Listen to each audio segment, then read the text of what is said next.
ஆழமான, அழுத்தமான கதைகள் செய்யக்கூடிய டைரக்டர்ஸ்க்கு இருக்கிற பெரிய சேலஞ்ச் அவங்க படத்துல ஒரு மாஸ் மசாலா ஹீரோ நடிக்கிறப்போ அவங்களுக்கு வந்துரும்.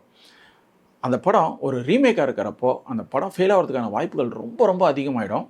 வினோத்துக்கு அப்படி ஒரு வாய்ப்பு வந்திருக்கு. ஜனநாயகன் அப்படின்ற படத்த விஜய ஹீரோ வச்சு பண்ணியிருந்திருக்காரு. இது வந்து தெலுங்கு படத்தோட ரீமேக். இந்த படத்த விஜய் ஸ்டைல்ல ஒரு மாஸ் மசாலா படமா பண்ண போறாரா? இல்லன்னா அவரோட ஸ்டைல்ல ஆழமான கருத்துக்கள கொண்ட ஒரு படத்த பண்ண போறாரா? அப்படின்ற ஒரு கியூரியாசிட்டி எனக்கு இருந்துச்சு. ஸோ அந்த படம் எப்படி வந்திருக்கு? இத ரசிகர்கள் எப்படி பார்க்குறாங்க? அப்படின்றத பத்திலாம் நம்ம இன்னைக்கு டிஸ்கஸ் பண்ணுவோம். நம்ம சேனலுக்கு தான் முதல்ல வரீங்கனாக்கா மறந்துடாம சப்ஸ்கிரைப் பண்ணுங்க. நான் முன்னாடியே சொன்ன மாரி இந்த படம் வந்து தெலுங்குல இருந்து ரீமேக் பண்ணியிருந்திருக்கிறாங்க. அந்த கதைய அப்படியே யூஸ் பண்ணாம வில்லனோட பார்ட்டுக்கு வந்து ரொம்ப டெப்த் ஆட் பண்ணி அவங்களோட ஜேர்னியை வந்து இன்னும் கொஞ்சம் கவர் பண்ணியிருந்திருக்கிறாங்க. 2 ஐஏஎஸ் ஆஃபீஸர் அவங்க வந்து ஒரு ஒரு பொலிட்டிக்கல் ஃபிகரை வந்து அரெஸ்ட் பண்ணுறதுக்காக போகிறாங்க. 2 பேருமே ஃபெயில் ஆயிடுறாங்க. ஆனால் அந்த 2 பேரும் அந்த ஃபெயிலியரை அவங்க எப்படி பார்க்குறாங்க, அது அவங்களோட வாழ்க்கையை எப்படிலாம் மாற்றுது, அவங்களோட ஜேர்னியை எப்படி மாற்றுது அப்படின்றது அந்த படத்தோட கதை. அவங்க 2 பேரும் ஒரு 10 வருஷம் கழித்து மீட் பண்ணுறாங்க. அதுதான் கிளைமேக்ஸு.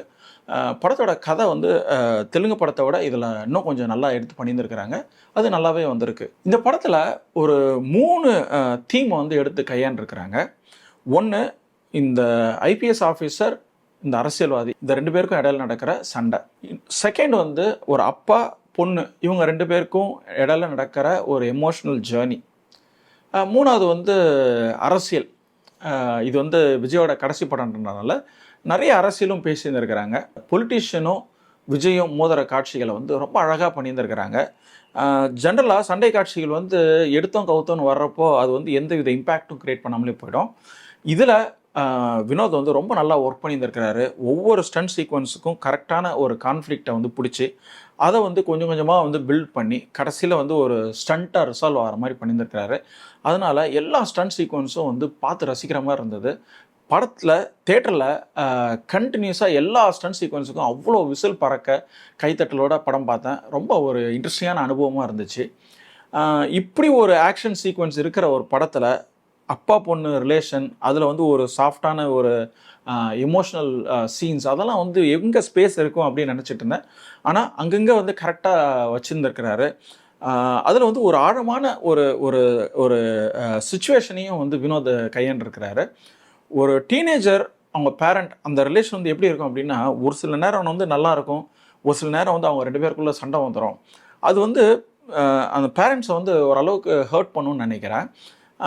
அந்த ஹர்ட்லேருந்து பேரண்ட்ஸ் வந்து வெளியில் வர்றாங்க. அப்புறம் திருப்பி அந்த பொண்ணுக்கு இல்லை அந்த பசங்களுக்கு வந்து ஏதோ பண்ணணும் அப்படின்றப்போ அவங்க வந்து பண்ண தான் செய்கிறாங்க. இந்த ஒரு சீக்வன்ஸை ரொம்ப அழகாக இந்த படத்தில் வந்து யூஸ் பண்ணியிருக்கிறாரு. மமிதா பைஜு ஒரு பையனை லவ் பண்ணுவா. இவங்க அப்பா வந்து வேணான்னு சொல்லுவார். அந்த பொண்ணு வந்து கோச்சிட்டு அந்த பையன் கூட பேச போவா. அப்போது வந்து விஜய் வந்து மனசு உடஞ்சி போய் உட்காந்துருப்பார். அப்புறம் கொஞ்ச நாளுக்கு அப்புறம் அவள் ஒரு பிரச்சனையில் மாட்டுறப்போ இவர் போய் காப்பாற்றுவார். உடனே அந்த பொண்ணு வந்து மனசு மாறி அப்பா கூட போட்ட சண்டையை வந்து மறந்து இவங்க 2 பேரும் சேர்ந்து எதிர்ப்பாங்க. அந்த சீக்வன்ஸில் மமிதாவும் விஜயும் பண்ண பர்ஃபார்மன்ஸ் ரொம்ப சூப்பராக இருக்க மாதிரி இருந்தது. எனக்கு வந்து விஜய்க்கு இப்படி ஒரு சைடு இருக்கா அப்படின்றது இந்த படத்தில் எனக்கு வந்து தெரிஞ்சது. அப்புறம் அடுத்து வந்து அரசியல். நான் வந்து பாலிடிக்ஸ் பெருசாக ஃபாலோ பண்ண மாட்டேன். அதனால் நிறைய விஷயங்கள் வந்து இவங்க எங்கே குத்திருக்கிறாங்க அப்படின்றது தெரில. ஆனால் ஒரு சீன் மட்டும் எனக்கு வந்து நல்லா தெரிஞ்சது. இந்த அரசியல்வாதி ஒரு சிஎம், அவர் வந்து விஜயை பார்த்து சொல்கிறார், நான் வந்து பரம்பரையாக வந்து ஆட்சி கட்டில் இருக்கிறவன் அப்படின்னு சொல்லிட்டு. அப்போது ஒரு டைலாக் வரும், நான், எங்கள் அப்பா, எங்கள் தாத்தா எல்லாருமே வந்து நாங்கள் அரசியலில் இருந்தோம் அப்படின்ட்டு சொல்கிறப்போ தேட்டரே வந்து பயங்கரமாக கைத்தட்டலோடு இருந்தது. எனக்கு என்னடா அதுன்னு புரியாமலே இருக்கிற மாதிரி இருந்தது. ஏன்னா சிஎம்மா வந்து நாசர் நடிச்சிருந்தாரு. இந்த கான்டெஸ்ட்டில் என்ன சொல்ல வரானுங்கன்னு புரியாமல் இருந்தேன். அப்புறம் தான் டக்குன்னு அந்த கட்சி சொல்கிறீங்களா அப்படின்னு தோணுச்சு. இது மாதிரி நிறைய இடங்களில் வந்து அரசியல் பேசியிருக்கார் விஜய். அது வந்து ஒரு கிரிஞ்சாக இல்லாமல் ஆனாலும் அவரோட ரசிகர்களை வந்து குஷிப்படுத்துகிற மாதிரி இருக்குது. ஸோ எனக்கு வந்து அது ஓகேவாக தான் இருந்தது. விஜய் மாதிரி ஒரு மாஸ் ஹீரோவை வச்சு படம் பண்ணுறப்போ ஆழமான காட்சிகளோ சிந்தனையோ எடுக்கிறது வந்து ரொம்ப கஷ்டம் அப்படின்னு நினச்சிட்டு இருந்தேன். இதில் வந்து வினோத் 2-3 அழுத்தமான கருத்துக்களை வந்து அவர் எடுத்து பண்ணியிருக்கிறாரு. ஒன்று, அந்த அப்பா பொண்ணுக்கு இடையில நடக்கிற ஒரு கான்ஃப்ளிக்ட்டு. இன்னொரு விஷயம் வந்து அந்த வில்லனோட ரோலை வந்து ரொம்ப அழகாக டெவலப் பண்ணியிருக்கிறாரு.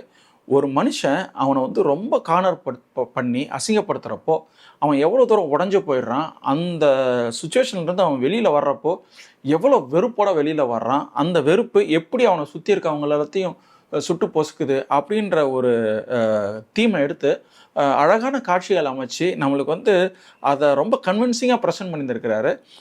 அது இந்த படத்துக்கு வந்து மிகப்பெரிய பலம். பாபி தியோல் அந்த பர்ஃபார்மன்ஸை அவ்வளோ சூப்பராக பண்ணியிருந்திருக்கிறாரு. அந்த அவமானப்பட்டு நிற்கிற காட்சியாக இருக்கட்டும், கடைசியில் வந்து கண்ணில் வெறி தெறிக்க அவர் வந்து எல்லாரையும் கொல்லணும்னு நினைக்கிற ஒரு காட்சியாக இருக்கட்டும், எல்லாமே வந்து அவர் சூப்பராக பர்ஃபார்ம் பண்ணியிருந்திருக்கிறாரு. ஒரு படத்துக்கு ஒரு ஸ்ட்ராங்கான வில்லன் இருக்கிறப்போ ஹீரோ இன்னமும் எலிவேட் ஆயிடுவார் அப்படின்ற ஒரு ஐடியாவை ரொம்ப அழகாக இந்த படத்தில் யூஸ் பண்ணி விஜயோட இமேஜை வந்து பெரிய அளவில் பூஸ்ட் பண்ணியிருந்திருக்கிறாரு. இந்த படத்தோட இன்னொரு பெரிய ஹைலைட் அப்படின்னு பார்த்தோன்னாக்கா அனிருத்தோட பேக்ரவுண்ட் மியூசிக் அண்ட் மியூசிக். நான் ராவண மகண்டா அப்படின்ற அந்த பாட்டு இந்த படத்தை பார்த்ததுக்கப்புறம் என் காதில் ஒலிச்சிட்டே இருக்குது. 2 நாளாக அதுதான் ரிப்பீட் மோடில் நான் கேட்டுகிட்டே இருக்கிறேன். அவ்வளோ சூப்பராக வந்து பண்ணியிருந்திருக்கிறாங்க. இந்த ஒரு பாட்டு நிறைய ஸ்டன் சீக்வன்ஸ்லேயும் நிறைய எமோஷனல் ஹை சீக்வன்ஸ்லேயும் அதை வந்து கொஞ்சம் வேரியேஷனோட யூஸ் பண்ணியிருக்காங்க.